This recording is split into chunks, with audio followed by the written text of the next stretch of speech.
अस्सलाम वालेकुम and welcome to our channel geography A to Z. आज हम बात करेंगे उन इम्पॉर्टेंट एमसीक्यूज के बारे में जो डिफरेंट कॉम्पिटिटिव एग्जाम्स में रिपीट होते हैं।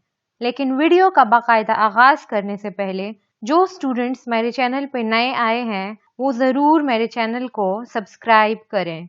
तो चलिए स्टार्ट करते हैं। जितने भी ऑब्जेक्टिव्स हैं आप मस्ट उसको सबसे पहले अपने साथ सॉल्व किया करें। International date line passes through which strait? International date line किस स्ट्रेट से पास होता है? तो सबसे पहले तो आपको ये पता होना चाहिए कि इंटरनेशनल डेट लाइन क्या है।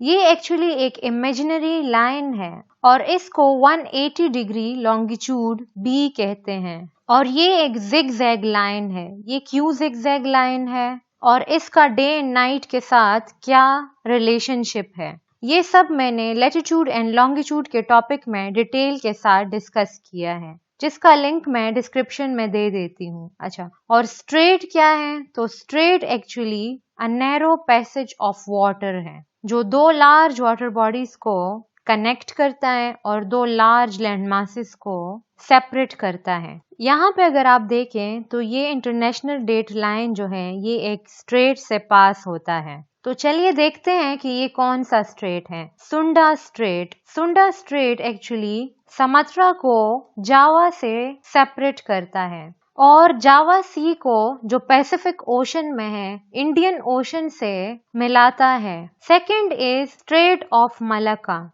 जो सुमात्रा को पेनिनसुलर मलेशिया से सेपरेट करता है और अंडमान सी को जो इंडियन ओशन में है साउथ चाइना सी जो पैसिफिक ओशन में है उसके साथ कनेक्ट करता है। And third is Bering Strait जो नॉर्थ अमेरिका को एशिया से सेपरेट करता है और पैसिफिक ओशन को आर्कटिक ओशन के साथ मिलाता है। So Bering Strait is the right answer. Second is what is the shape of Milky Way galaxy? तो मिल्की वे गैलेक्सी क्या है? एक्चुअली अगर हम यूनिवर्स की बात करें तो सबसे पहले हमारे पास बहुत बड़ा यूनिवर्स आता है, उसके बाद यूनिवर्स में काउंटलेस गैलेक्सीज हैं और इन गैलेक्सीज में फिर सोलर सिस्टम है और सोलर सिस्टम में प्लैनेट्स है, स्टार्स हैं, सैटेलाइट्स हैं, जैसा कि हमने डिस्कस किया है इसको। और ये जो गैलेक्सीज हैं ये डिफरेंट शेप्स में होती हैं, जैसे कि elliptical shape, spiral shape, rounded shape. और मिल्की वे गैलेक्सी वो गैलेक्सी है जिसमें हमारा सोलर सिस्टम आता है और ये स्पाइरल शेप में है। Means the shape of Milky Way galaxy is spiral.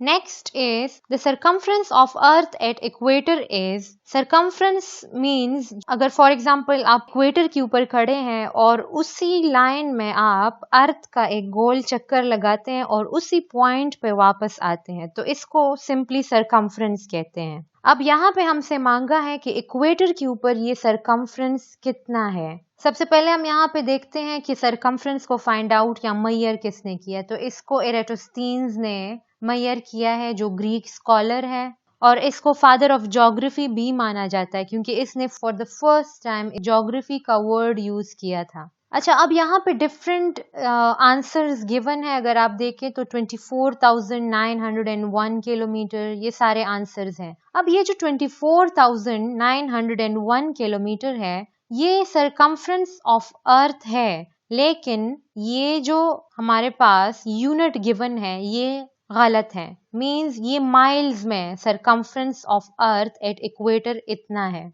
Means अगर यहाँ पे माइल्स होता तो फिर ये आंसर ठीक होता, लेकिन अब ये किलोमीटर्स में है इस वजह से ये आंसर गलत है। ठीक है, 40,075 किलोमीटर्स, 24,860 माइल्स, ये एक्चुअली पोल्स के ऊपर ये सरकमफ्रेंस ऑफ अर्थ है तो ये भी गलत हुआ। और 40,008 किलोमीटर ये जो सरकमफ्रेंस है ये एक्चुअली पोल्स के ऊपर है। मींस ये किलोमीटर्स में है और ये माइल्स में है। तो आंसर जो है वो हमारे पास 40,075 किलोमीटर है। मींस के इक्वेटर के ऊपर सरकमफ्रेंस 40,075 किलोमीटर्स है। अब आपको ये याद रहेगी कि पोल्स के ऊपर कितना है, माइल्स में और किलोमीटर्स में। अच्छा, अगर आप यहाँ पे देखें तो पोल्स के ऊपर थोड़ा सा कम हुआ है सरकमफ्रेंस ऑफ अर्थ। ये इस वजह से कि अर्थ जो है उसका शेप जो है वो स्फेरॉइड है या ऑब्लेट शेप है, और यहाँ पे ये पोल्स के ऊपर फ्लैटेंड है, यहाँ पे बल्जिंग है। इस वजह से ये जो सरकमफ्रेंस है इक्वेटर के ऊपर ज्यादा है और पोल्स के ऊपर कम है। अच्छा, तो नेक्स्ट हम बात करेंगे torrid, temperate and frigid zone की कि इसको सबसे पहले किसने मुतारिफ कराया। ये जो क्लाइमेटिक जोन्स है इसको हमने बहुत डिटेल के साथ डिस्कस किया है और इसको एक्चुअली एरिस्टोटल ने मुतारिफ कराया था, जो एक ग्रीक फिलोसोफर था। नेक्स्ट हम बात करेंगे कि कोपन क्लाइमेट सिस्टम में जो AW है वो किस चीज के लिए स्टैंड करता है। मींस अगर AW आएगा तो हम क्या कहेंगे कि ये ट्रॉपिकल रेन फॉरेस्ट है, ट्रॉपिकल मॉनसून है, ट्रॉपिकल सवाना है या डेजर्ट है। इस क्लासिफिकेशन को फॉर द फर्स्ट टाइम एक German Russian climatologist Vladimir Köppen ने 1884 में इंट्रोड्यूस कराया, जिसमें उसने हर क्लाइमेट सिस्टम को अलग अल्फाबेट से डिनोट किया। जैसे कि ट्रॉपिकल क्लाइमेट के लिए उसने A लिया, A कैपिटल जो अल्फाबेट है ये क्लाइमेट के लिए है। जैसे कि B है तो अगर B किसी के साथ आता है मींस ड्राई है, C टेम्परेट है, D कॉन्टिनेंटल, और अगर E आता है तो पोलर एरियाज के लिए है वो। A से ये तो पता चल गया कि ट्रॉपिकल है, लेकिन अब W है इसके साथ, तो W रेन फॉरेस्ट के लिए है, मॉनसून के लिए है या सवाना के लिए है। यहाँ पे जो सेकंड लेटर है वो डिनोट करता है सवाना को, मींस AW जो है वो ट्रॉपिकल सवाना के लिए आता है। Next is great barrier reef is in the Atlantic ocean, Pacific ocean, Indian ocean या आर्कटिक ओशन। आप सबको पता है हमने कोरल रीफ के टॉपिक में इसको बहुत डिटेल के साथ डिस्कस किया कि जो ऑस्ट्रेलिया का ईस्टर्न साइड है या ईस्टर्न कोस्ट है यहाँ पे ये रीफ है और इसको ग्रेट बैरियर रीफ कहते हैं। अब ऑस्ट्रेलिया के ईस्ट में पैसिफिक ओशन है और वेस्ट में इंडियन ओशन है। इट मीन्स कि great barrier reef is in the Pacific ocean. Next current के बारे में क्वेश्चन है। करंट्स को हमने बहुत डिटेल के साथ डिस्कस किया है कि Agulhas current is one of the warm current of which ocean.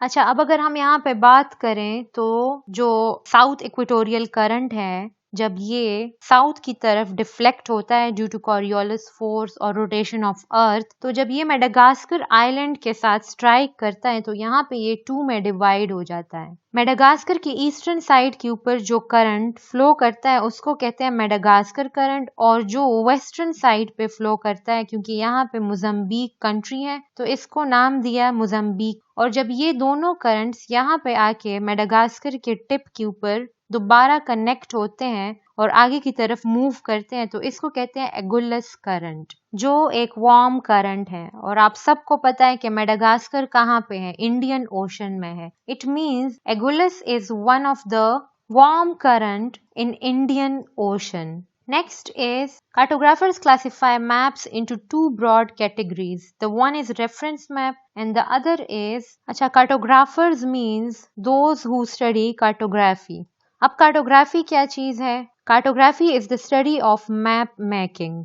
अब ये जो कार्टोग्राफर्स हैं जो मैप्स बनाते हैं इन्होंने बेसिकली 2 कैटेगरीज में इन मैप्स को डिवाइड किया है। एक तो रेफरेंस मैप है and the second is thematic maps. अब इन दोनों में डिफरेंस क्या है? डिफरेंस ये है कि अगर रेफरेंस मैप हमें ये बताता है कि ये सिटी यहाँ पे है, फॉर एग्जांपल हम अफगानिस्तान की बात करें तो अफगानिस्तान एशिया में है, तो ये रेफरेंस मैप हमें ये बताता है कि अफगानिस्तान की लोकेशन क्या है। और थीमेटिक मैप हमें बताता है कि अफगानिस्तान की पॉपुलेशन कितनी है। Next is pumice, gabbro and andesites are identified as, ये सारे रॉक्स हैं। तो ये कौन से रॉक्स हैं? आया सेडिमेंट्री रॉक्स हैं, मेटामॉर्फिक है या इग्नियस रॉक्स हैं? इनको भी हमने बहुत डिटेल के साथ डिस्कस किया है और मैं इन सब के लिंक्स जो है वो डिस्क्रिप्शन में दे देती हूँ। अगर किसी को भी प्रॉब्लम हो तो फिर वहां से आके देख सकते हैं। तो ये जो रॉक्स हैं ये एक्चुअली इग्नियस रॉक्स हैं।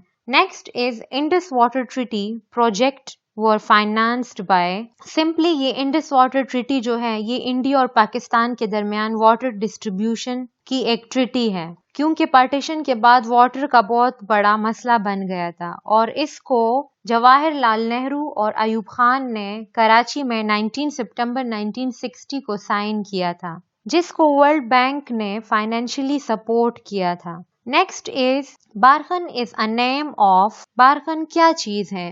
ये कोई डेजर्ट है, तहसील है, क्रिसेंट शेप्ड सैंड ड्यून है या कोई लैंडफॉर्म है रिवर का? यहाँ पे आप देख सकते हैं ये बारखन है। ये लैंडफॉर्म है लेकिन रिवर का नहीं, डेजर्ट का लैंडफॉर्म है। ये एक क्रिसेंट शेप्ड सैंड ड्यून है, डिपोजिशनल लैंडफॉर्म है ये। इसके बाद आता है कि temperature decreases towards the interior of earth, remains constant with increasing depth या increases towards the interior of earth. Means जब हम क्रस्ट से इंटीरियर की तरफ जाते हैं तो टेम्परेचर इंक्रीज होता है या डिक्रीज होता है या कांस्टेंट रहता है। डिक्रीज तो खैर सवाल ही पैदा नहीं होता, क्योंकि जैसे जैसे हम इंटीरियर की तरफ जाते हैं अंदर मोल्टन मैग्मा है जो जिसका टेम्परेचर बहुत ज्यादा हाई है और जिसकी वजह से प्रेशर भी बहुत ज्यादा हाई है और इसी वजह से ये इनर कोर जो है ये सॉलिड फॉर्म में है। तो इसका मतलब ये है कि टेम्परेचर इंक्रीज होता है towards the interior of earth. Next is the phytogeography deals with, किस चीज के बारे में हम फाइटोजोग्राफी के बारे में पढ़ते हैं? तो अगर देखा जाए तो एनिमल लाइफ के बारे में हम पढ़ते हैं जू जोग्राफी में। जोग्राफी के टॉपिक में और ब्रांचेस में हमने इसको बहुत डिटेल के साथ डिस्कस किया था। रॉक्स की स्टडी को कहते हैं पेट्रोलॉजी, सॉइल को भी कुछ कहते हैं, हमने इसको भी डिस्कस किया है अगर आपको याद हो तो। पेट्रोलॉजी की तरह ही कोई है, इसको पेडोलॉजी कहते हैं सॉइल को, ठीक है। एंशिएंट सिविलाइजेशन को हम आर्कियोलॉजी में डिस्कस करते हैं और प्लांट लाइफ को हम डिस्कस करते हैं फाइटोजोग्राफी में। Next is shale is metamorphosed into, अच्छा अब अगर आप देखें तो ऑब्जेक्टिव्स में जो रॉक्स हैं वो बहुत ज्यादा इंपॉर्टेंट है, रॉक्स को मस्ट प्रिपेयर किया करें, ठीक है। अब अगर आपको याद हो तो शेल जो है ये सेडिमेंट्री रॉक है और मेटामॉर्फिक रॉक्स में क्या होता है, मेटामॉर्फिज्म होती है, मींस शेप जो है वो चेंज होता है जब उनके ऊपर हाई प्रेशर और टेम्परेचर अप्लाई होता है। ये इग्नियस रॉक भी हो सकता है और सेडिमेंट्री रॉक्स भी हो सकते हैं और इनके ऊपर जब बहुत ज्यादा टेम्परेचर और प्रेशर अप्लाई होता है तो ये मेटामॉर्फिक रॉक में कन्वर्ट हो जाते हैं। यहाँ पे आप अगर ऑप्शंस में देखें तो मार्बल जो है इसको हम कहते हैं बेक्ड लाइमस्टोन। ये भी एक मेटामॉर्फिक रॉक है लेकिन ये लाइमस्टोन के ऊपर जब बहुत ज्यादा टेम्परेचर और प्रेशर अप्लाई होता है तो मार्बल बनता है। सैंडस्टोन के ऊपर जब हाई टेम्परेचर और प्रेशर अप्लाई होता है तो क्वार्ट्ज बनता है और ग्रेनाइट तो है ही इग्नियस रॉक। इट मीन्स कि shale is metamorphosed into slate.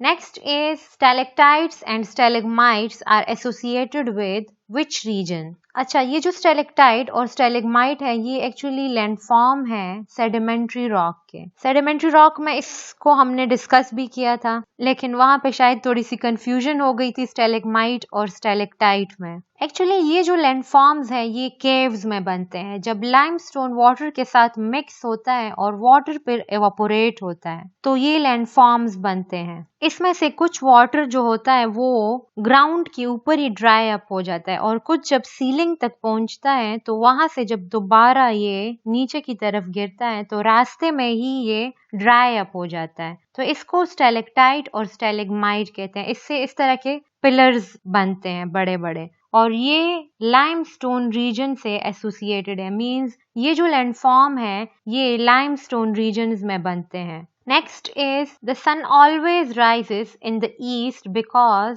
सन क्यों हमेशा ईस्ट में ही राइज करता है, कभी वेस्ट में इसने राइज नहीं किया, क्योंकि जो अर्थ है वो रोटेट करता है फ्रॉम वेस्ट टू ईस्ट, इसी वजह से सन ईस्ट में राइज होता है। नेक्स्ट जो है वो at about new moon the tides are, new moon कब होता है, जब मून अर्थ और सन के बीच में आता है तो उसको कहते हैं न्यू मून। अब अर्थ के ऊपर जो वाटर है तो सन और मून अपने कंबाइंड इफेक्ट से इसको अपनी तरफ पुल करता है। तो ये जो टाइड्स हैं ये ग्रेटर होते हैं देन यूजुअल, मींस यूजुअली जो टाइड्स का जो हाइट होता है उससे ज्यादा होता है। When the earth reaches its perihelion then, perihelion क्या है? एक है हमारे पास एपहेलियन और एक है पेरीहेलियन। तो पेरीहेलियन में अर्थ सन के नियरेस्ट होता है, means it is nearest to the sun, और एपहेलियन पे फारदेस्ट होता है to the sun. Next is 1 hour difference in local time between two places is equivalent to a difference of 10 longitude, 15 degree latitude, 15 degree longitude और 20 degree longitude। अब अगर हम दो longitudes के बीच के difference की बात करें तो ये actually 4 minutes का difference है, और 4 into 15 is equal to 60। Means जब हम 0 डिग्री से 15 डिग्री तक जाते हैं तो 1 आवर का डिफरेंस लगता है टाइम में। इट मीन्स कि 15 degree longitude is true answer. And last is what is the source of Indus river? Indus river का जो सोर्स है वो क्या है? तो हिमालयाज है, एंडीज है, एटलस है या एल्प्स है। ये सारे जो नाम मैंने लिए हैं यहाँ पे ये एक्चुअली माउंटेन रेंजेस हैं। अब अगर हम बात करें तो हिमालयाज जो है वो एशिया में है, एंडीज साउथ अमेरिका में है, एटलस अफ्रीका में है और एल्प्स यूरोप में है, और इंडस रिवर जो है वो एशिया में है। ठीक है, तो इट मीन्स कि the true answer is Himalayas. Indus river का सोर्स हिमालयन माउंटेन्स है। यहाँ तक हमारी वीडियो कंप्लीट होती है। अगर वीडियो पसंद आई है तो ज़रूर इसको लाइक भी करें, शेयर भी करें और अपनी कीमती राय से हमें कमेंट बॉक्स में आगाह भी करें।